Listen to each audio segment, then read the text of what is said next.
வேலையினால மதிப்பு வர்றதில்லை, உங்களால தான் வேலைக்கு மதிப்பு உண்டாகும் வருது. சோ அதெல்லாம் நீங்க நல்லா புரியணும். இப்ப நான் போய் வேலை செஞ்சதுனால எனக்கு மதிப்பு வருதுன்னு நீங்க போனீங்கன்னா உங்களால மேல வரவே முடியாது. என்னால இந்த வேலைக்கு ஒரு மதிப்பு வருகிறது அப்படி நீங்க போகும்போதுதான் உங்க வேலையில மிகப்பெரிய பலனை கர்த்தர் கொடுப்பார். அப்போ இயேசு சொன்னார், பிதா வேலை செய்கிறார், நானும் வேலை செய்கிறேன். இப்ப மனிதனை படைத்து அவனுக்கு முதல்ல ரெஸ்ட் கொடுத்தார். 7வது நாள் ரெஸ்ட் கொடுத்து அதுல தேவனோடு அவன் இந்த நாளை ஆசீர்வாதமா கொடுத்தார். அப்ப அதன் பிறகு அவனுக்கு படைத்து அந்த படைத்த ரெஸ்ட் கொடுத்து அவனுக்கு இந்த ஒரு தோட்டத்தை கொடுத்தான். மனிதனை படைத்து கடைசியா தான் மனுஷனை படைத்தார். படைத்து அந்த நெக்ஸ்ட் டேல அந்த நாள்ல அவனுக்கு ஓய்வு கொடுத்தார், ரெஸ்ட் நாள் கொடுத்தார். கொடுத்துட்டு இப்ப அப்படியே உண்டாக்கின மனுஷன் வரும்போது நீங்க 2ஆம் அதிகாரம் ஜெனிசிஸ் சாப்டர் 2 2ஆம் அதிகாரத்துல வந்தா மனுஷனை படைக்கிறாரு, படைத்து அந்த தோட்டத்தை உருவாக்குறாரு. அந்த ஒரு பெரிய தோட்டத்தை, ஏதேன் தோட்டத்தை உருவாக்கி 15ஆம் வசனம், தேவனாகிய கர்த்தர் மனுஷனை ஏதேன் தோட்டத்தில் அழைத்து கொண்டு வந்து அதை பண்படுத்தவும் காக்கவும் வைத்தார். மனுஷனை உண்டாக்கி அவனுக்கு ஒரு நல்ல ரெஸ்ட் லைஃப் கொடுத்து இப்ப அவனுக்கு என்ன கொடுத்தாரு, எங்க கொண்டு வந்தாருன்னா அவனுக்காக உருவாக்கப்பட்ட ஒரு தோட்டம். கடவுள் மனுஷனை அவனை உருவாக்கிட்ட பிறகு அவனுக்கு வேண்டியதெல்லாம் உருவாக்கல இல்லைங்களா? கடவுள் மனுஷனை உண்டாக்கின பிறகு அவனுக்கு தேவையானதெல்லாம் உருவாக்கல. நல்லா புரிஞ்சுங்க. அவனுக்கு வேண்டியதெல்லாம் கர்த்தர் 6 நாள்ல உண்டாக்கி கடைசியா தான் மனுஷனை உண்டாக்கினார். அவனுக்கு தேவையானதெல்லாம் அவன் உண்டாவதற்கு முன்பாகவே கர்த்தர் உண்டாக்கிட்டார், படைத்தார். அவனுக்கு சாப்பிடுறது என்ன வேணாலும் அவன் தேவைக்கு எல்லாவற்றும் அவனுக்கு முன்பாகவே கடவுள் என்ன பண்ணாரு, படைச்சிட்டார். இதுதான் ஆதியில ஆண்டவர் ஆர்டர் வச்சார். அவனை படிச்சுட்டு நாளைக்கு என்ன சாப்பிட போறேன் அப்படின்னு கடவுள் அவனை விடல. இப்போ அவனுக்கு ஒரு தோட்டத்தை உண்டாக்கி அந்த தோட்டத்துல விருட்சங்கள், பழங்கள் எல்லாம், ஆடு மாடு பறவை எல்லாமே உருவாக்கிட்டார். சாப்டர் 2ல ஃபுல்லா உருவாக்க 1 2 எல்லாம் உருவாக்கி இப்போ அவனுக்கு வேண்டியதெல்லாம் உருவாக்கின பிறகு அப்போ அவனுக்கு ஒரு தோட்டத்தை உருவாக்கி அந்த தோட்டத்துல கொண்டு வந்து அந்த மனுஷனை வச்சார். இப்ப அவன் வேலை செஞ்சு அந்த தோட்டத்துல வேலை செய்தா அவனுக்கு சாப்பிடணும்னு ஒரு நிலை கர்த்தர் வைத்தாரா, இல்ல அவனுக்கு வேண்டியதெல்லாம் ஆல்ரெடி இருக்குதுன்னு நிலையில வச்சாரா? அவனுக்கு வேண்டியதெல்லாம் ஆல்ரெடி இருக்குது. தோட்டத்துல ஆடு சொல்றாரு, நீ கனியெல்லாம் நீ புசிக்கலாம், அப்போ நீ வேலை செஞ்சுதான் சாப்பிடணும் அப்படின்னு மனுஷனுக்கு தேவன் வைக்கவில்லை. அதனால்தான் மனிதனை உருவாக்கினது ஃபர்ஸ்ட் ஃபெலோஷிப், அதான் ஐக்கியம். இப்போ இந்த ஃபெலோஷிப் இருக்கும்போது அந்த தேவனோடு அவன் சஞ்சரித்தான். பாவம் செய்வதற்கு முன்பாக யாரோடு கூட சஞ்சரித்தான்? தேவனோடு. அந்த ஏதேன் தோட்டத்துல தேவனோடு உலாவுகிற தேவன் மாலை வேளையில, குளிர்ச்சான வேளையில தேவன் உலாவும் போது மனுஷனும் அவரும் கூட உலாவினார்கள். இப்படிதான் ஃபெலோஷிப். நமக்கு ஃபெலோஷிப் ஆதாமுக்கு இருக்கும்போது ஆண்டவர் அவனுக்கு அந்த தேவனோடு இருக்கிற அந்த ஐக்கியம் இருக்கும்போது அவனுக்கு ப்ரொவிஷன், அதாவது அவன் தேவைக்கு வேண்டியதெல்லாம் சந்திக்கப்படுவதற்கு முன் ஏற்பாடு பண்ணிட்டான். அவன் என்ன வேணாலும் சாப்பிடலாம். அவன் எதை சாப்பிடுறதுக்கு எது கவலைப்பட தேவையில்லை. அப்ப அவனுக்கு சாப்பிடுறதுக்கு இப்ப நீ வேலை செஞ்சு சாப்பிடுன்னு அப்படி சொல்லல. அந்த தோட்டத்துல எல்லாத்தையும் உருவாக்கிட்டு நீ சாப்பிடவே எல்லாத்தையும் புசிக்கலாம். பாவம் செய்வதற்கு முன்னாடி, விழுவதற்கு முன்னாடி மனுஷனை தேவன் எப்படி வைத்தார் அதான் இப்ப பார்க்க போறோம். அந்த தோட்டத்துல எல்லாத்தையும் ஏற்பாடு பண்ணி வச்சு ப்ரொவிஷனை கொடுத்து இப்ப அவனுக்கு வேலை கொடுக்கிறான். இப்ப அந்த வேலையில் என்னன்னா அழைத்து கொண்டு வந்து பண்படுத்தவும் காக்கவும் வைத்தார். அந்த வேலை செஞ்சு நீ சாப்பிடணும் அப்படின்னு கர்த்தர் வை. இப்ப நாம வேலைக்கு போனாதான் பிழைப்பு. இன்னும் சொல்ல போனா உங்க பிழைப்பு உங்க உழைப்புல இல்ல, உங்க சாப்பாடு எதுல இல்ல, உழைப்புல இல்ல. ஆனா நாம என்ன சொல்றோம், போய் உழைச்சாதான் சாப்பாடு.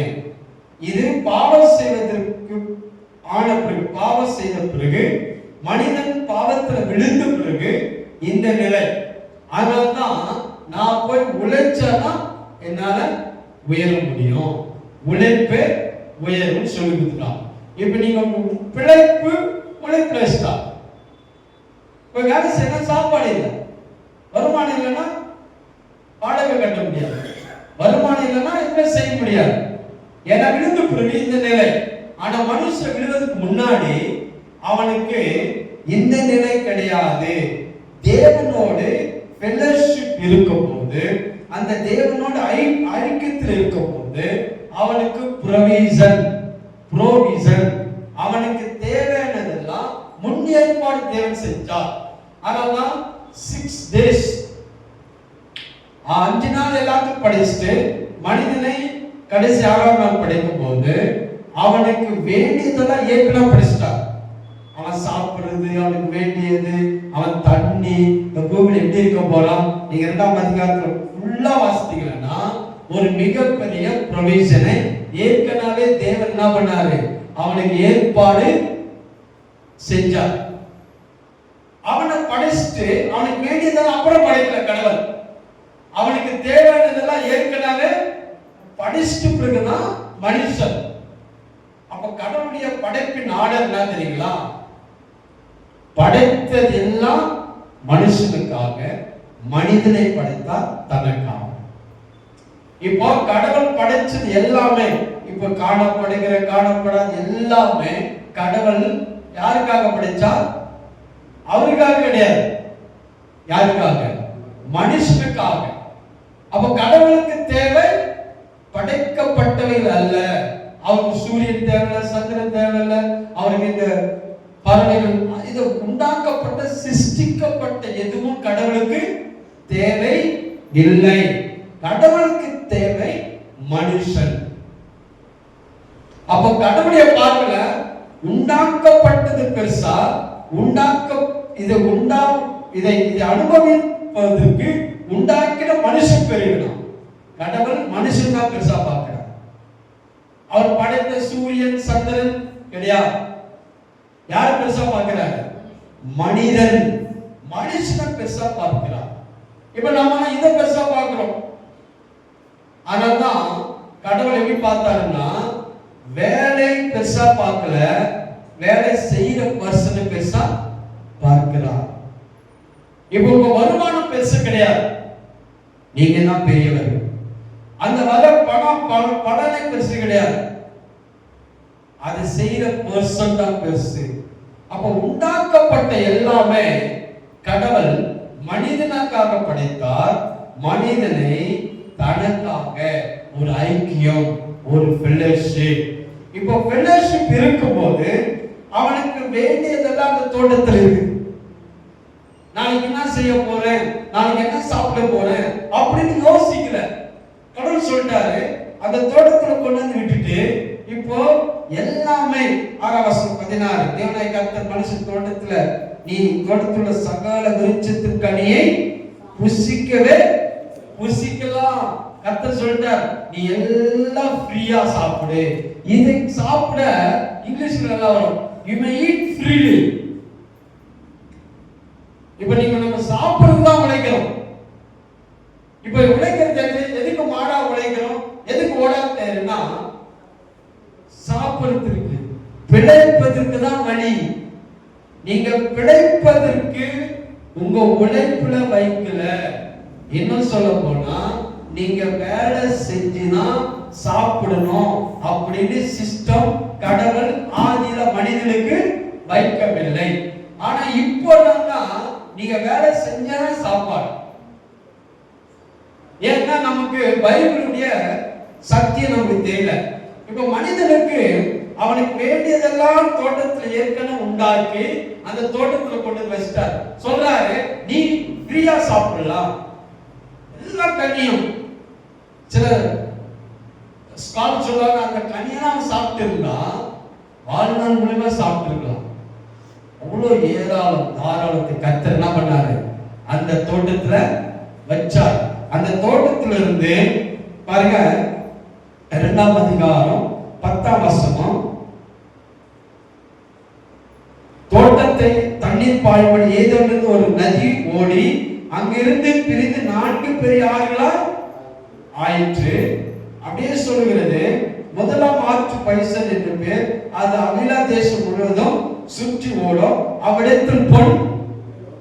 அப்போ கடவுள் அந்த தோட்டத்துல 4 நதிகள், ஆறுகள், ஒரு நதி மூலமா 6 ஆறுகள் ஓடுமா. ஒரு ஆறுல பொன் விளையும். அப்படி கர்த்தர் உண்டாக்கினார். அவனுக்கு வேண்டியதெல்லாம் ஏற்கனவே உண்டாக்கி, அவன் தேவைக்கு அவன் சாப்பிடுவதற்கு போய் வேலை செய்யணும் அப்படின்னு கிடையாது. இப்போ எல்லாம் இருக்குது. அவன் சாப்பிட்டு அவன் என்ன பண்ணணும், கர்த்தரோடு கூட ஒரு ஐக்கியத்துல ஃபெல்லோஷிப்ல இருந்து அந்த ப்ரொவிஷனை இருக்கும்போது அந்த ப்ரொவிஷனோடு அவனுக்கு என்ன கொடுத்தாருன்னா ஒரு அசைன்மெண்ட் கொடுத்தார். அந்த அசைன்மெண்ட்டுக்கு பேர் தான் வேலை, ஜாப்.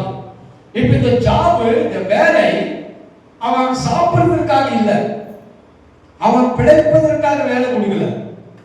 எல்லாம் சாப்பிடுறதுக்கு எல்லாம் ரெடியா இருக்குது. ஆனா இப்ப ஏன் வேலை கொடுத்தாருன்னா, அந்த வசனம் சொல்லுகிறது, அதை பண்படுத்தவும் காக்கவும், கல்டிவேட் அப்படின்னு இங்கிலீஷ்ல வரும். நான் ஒரு கல்டிவேட். ஏன் மனுஷனுக்கு வேலை கொடுத்தா? ஃபர்ஸ்ட் क्वेश्चन ஏன் கொடுத்தாருன்னா, கடவுள் தன் சாயல்ல மனுஷனை உண்டாக்கினார். அவன் சாப்பிட்டு தூங்குவதற்காக அல்ல, சாப்பிட்டு அவனுக்குள்ள கர்த்தர் வைத்திருக்கிற எல்லா டேலண்ட், அவனுக்கு வைத்திருக்கிற கர்த்தர் கொடுத்த எல்லா ஆற்றல், எல்லா ஞானம் எல்லாமே எதுல வெளியே வரணும்னா அவன் போய் வேலை செய்யும் போது அது வெளியே வரும். சில பேர் வேலையில ஏன் அவங்களால டெவலப் ஆகலைன்னா அந்த வேலை அவங்க பிழைப்பதற்காக வச்சுட்டாங்க. அதே சேலரி இருக்கும், அதே இடத்துல இருப்பாங்க, அப்படியே வாழ்க்கை ஓடிக்கிட்டே இருக்கும். ஏன் அப்படி ஓடுதுன்னா அவங்க எதை நினைச்சிட்டாங்க, என் பிழைப்பு வேலை. இப்ப நான் இந்த போடாதான் இந்த சாப்பிட முடியும், இந்த சம்பளம் வந்தாதான் அங்க வாடகை கட்ட முடியும், இந்த சம்பளம் வந்தாதான் படிக்க வைக்க முடியும், இந்த சேலரி வந்தாதான் அது செய்ய முடியும். இதுதான் நீங்க உங்க வாழ்க்கை எதை நம்புறீங்கன்னா உங்க பிழைப்புல நம்புறீங்க. இதான் வாழ்க்கை. உழைப்புல வர சம்பளமே பிழைப்பு அப்படி நீங்க மைண்ட் செட்ல வேலை செஞ்சா நீங்க 30 வருஷம் ஆனாலும் இதே லெவல்ல தான் இருக்கு. இப்போ என் பிழைப்பு, என் சாப்பாடு, என் சர்வர், என் வேலை இல்ல, கர்த்தர் வச்சிருக்காரா? வைக்கல. ஏன்னா இப்ப அவன் வேலை செஞ்சுதான் சாப்பிடணும் அப்படி இல்ல. தோட்டத்துல வைக்கும் போது தோட்டத்துல எல்லாம் கனி இருக்குது, அவனுக்கு ப்ரொவிஷன் இருக்குது, வேண்டிய கனியெல்லாம் சாப்பிடலாம், தண்ணி இருக்குது, விலை நிலைகிற பூமி இருக்குது. அந்த ஏதேன் தோட்டம், அந்த தோட்டத்துக்கு பேரு is a place of pleasure. ரொம்ப சந்தோஷமா டிலைட் பிளேஸ். சந்தோஷ இடத்துல வந்தீங்கன்னா அங்க கவலைப்படுத்துங்க வழியே இல்ல. சந்தோஷத்துல மகிழ்ச்சியான இடத்துல வந்தீங்கன்னா அங்க கவலைக்கு இடமே இல்ல, அங்க குறைவுக்கு இடமே இல்ல, அங்க தேவைக்கு இல்ல. மனிதனை தேவை இருக்கிற நிலையில மனிதனை வைக்கவில்லை. இப்ப நம்முடைய வாழ்க்கையில எல்லாமே தேவை அடிப்படைதான். இப்ப எனக்கு 1000 தேவைகள் இருக்குது, உங்களுக்கு 1000 தேவைகள் இருக்குது. ஏன்னா இந்த ஃபர்ஸ்ட் பிக்சர் நமக்கு தெரியல. வேலை கொடுத்தானா? கொடுத்தா. கர்த்தர் கொடுத்தார் வேலை. யார் கொடுத்தது? உருவாக்கி ரெஸ்ட் எடுத்து அவனை கொண்டு வந்து எங்க வச்சாரு? ஏதேன் தோட்டம். இது ஆர்டர். எல்லாத்தையும் படைச்சிட்டு மனுஷனை படைக்கிறார். படைத்தது எல்லாம் மனுஷனுக்காக. மனுஷனை படைத்தா தனக்காக.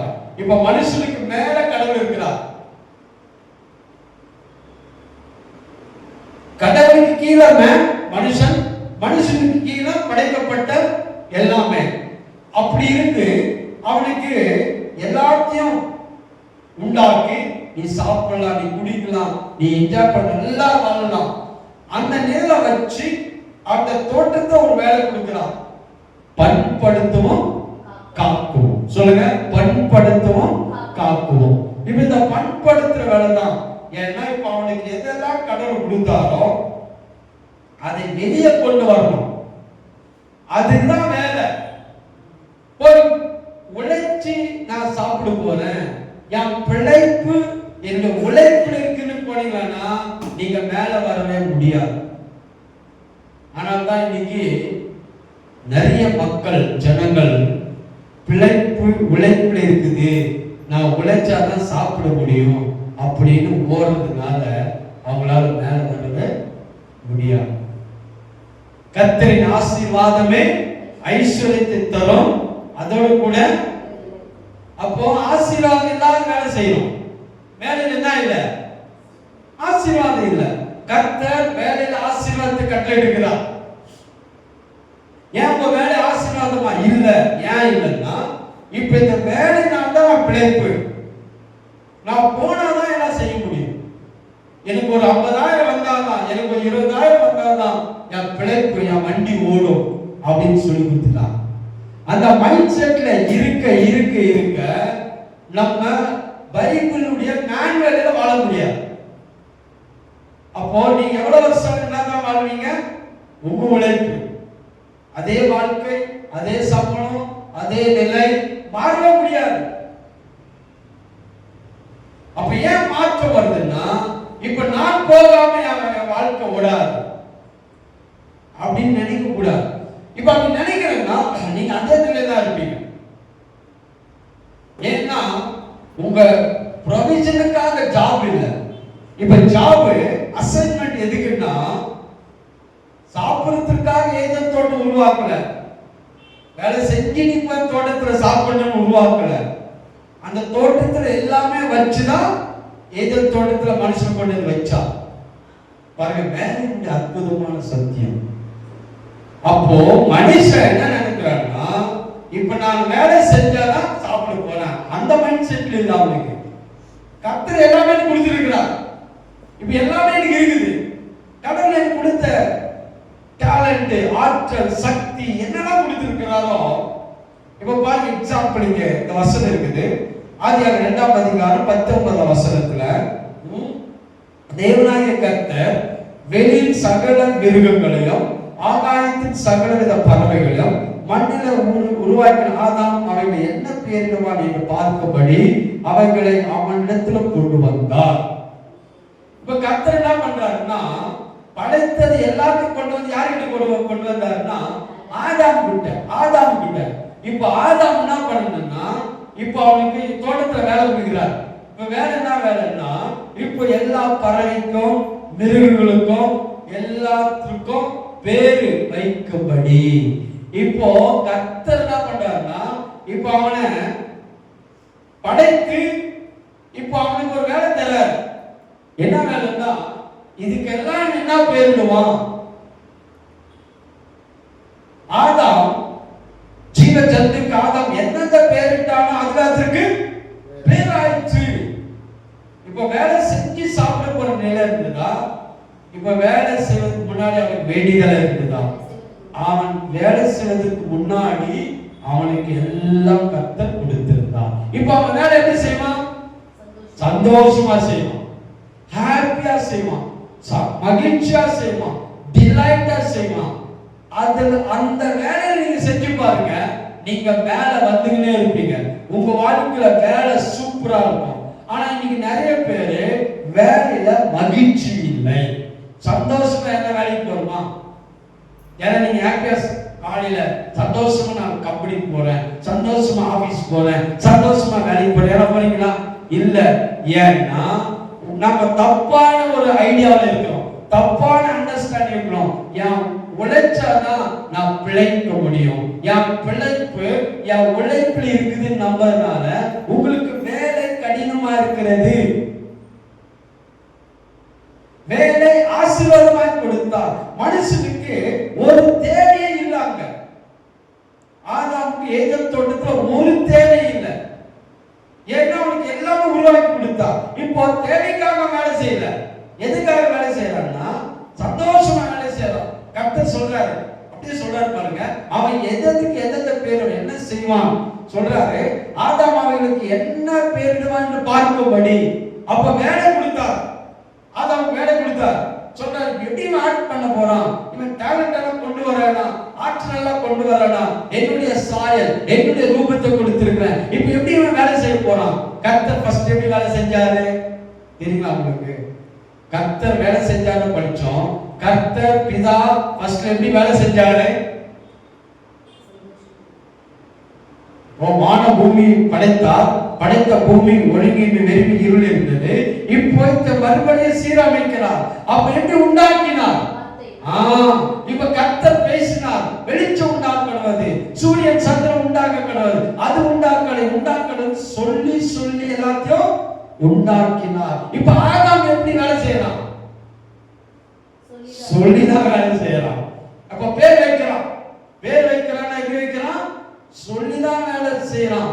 சொல்லி சொல்லி அப்போ அவன் செஞ்ச வேலைய ஸ்மார்ட் வேலை, பிழைப்பதற்காக அவன் வேலை செய்யல. நான் மதியத்துக்கு என்ன சாப்பிட போறேன், நாளைக்கு என்ன சாப்பிட போறேன், நான் வேலை செய்யணுமா அப்படின்னு நான் வேலை செய்யல. பிழைப்பதற்காக ஆதாம் வேலை செய்ய தேவன் வைக்கவில்லை. இதுதான் ஆதியில மனிதனுக்கு தேவன் கொடுத்த நிலை. அப்போ வேலை ஒரு பெரிய ஆசீர்வாதமா இருந்தது. உழைப்புல பிழைப்பு இல்லை, வேலை சந்தோஷமா ஃபெலோஷிப் இருக்கும்போது, தேவனோட ஐக்கியம் இருந்தா ப்ரொவிஷன் இருக்கும். ப்ரொவிஷன் இருக்கும்போது அதற்கான அசைன்மெண்ட், இன்னும் சொல்ல போனா அதற்கான வேலை, அந்த வேலைக்கு பேர் தான் ஸ்மார்ட் ஒர்க். போய் கஷ்டப்பட்டு வேலை சிந்தி ஓடா தேட வேண்டிய அவசியம் இல்லை. ஒரு 10 கோடிக்கு ஒரு ப்ராஜெக்ட் பில்டிங் கட்டுறாங்கன்னா அதுல ஹார்ட் ஒர்க் பண்ற நிறைய பேர் இருப்பாங்க. அதுல அவன் 1 லட்சம் ரூபாய் ஹார்ட் ஒர்க்ல வரும். ஆனா ஸ்மார்ட் ஒர்க், அந்த ஒரு ப்ளூ பிரிண்ட், அந்த பில்டிங்குடைய ப்ளூ பிரிண்ட் பண்ணி கொடுக்கிறவனுக்கு பல லட்சம் ரூபாய் கிடைக்கும். ஏன்னா அவன் பிசிக்கலா போய் எந்த வேலை செய்ய மாட்டான். அவன் அந்த ஒரு கம்ப்யூட்டர் ஒர்க், அந்த ப்ளூ பிரிண்ட் கொடுத்தாவே அவனுக்கு பல லட்சங்கள் வரும்.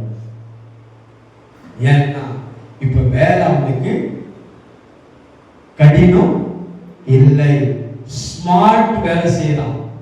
இப்போ பிசிக்கலா கல்லு மண்ணு சிமெண்ட் தூக்கல. கர்த்தரின் ஆசீர்வாதமே. இப்போ நீங்க உங்களுடைய பிழைப்பு என் வேலையில இல்லைன்னு போய் பாருங்க, அவனை மாதிரி வேலை செய்ய